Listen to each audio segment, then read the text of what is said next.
Saat ini sudah 4.026 anak usia 6 hingga 11 tahun di Kota Tomohon yang menerima vaksinasi COVID-19.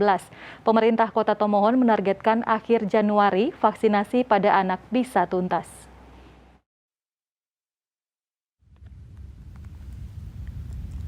Sejak pertengahan Desember, vaksinasi COVID-19 pada anak usia 6 hingga 11 tahun telah dimulai. Dalam proses pelaksanaannya, vaksinasi kepada anak menggunakan vaksin jenis Sinovac dan anak wajib didampingi orang tua atau wali. Untuk Kota Tomohon, vaksinasi anak usia 6 hingga 11 tahun telah berada di angka 46,82%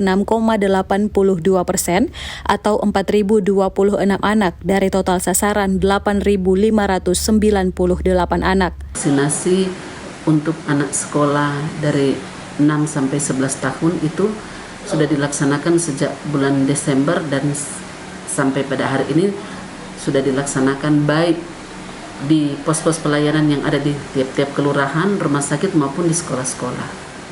Dan saat ini untuk capaian kami untuk anak sekolah yang 6 sampai 11 tahun kami sudah mencapai 46,82% dari target 8.598 anak yang menjadi target kami. Yang sudah tervaksin sudah 4.026 anak. Secara keseluruhan, capaian vaksinasi di Tomohon telah mencapai 84,6% untuk dosis pertama dan 65,4% untuk dosis kedua. Paul Bawole melaporkan untuk Kawanua TV.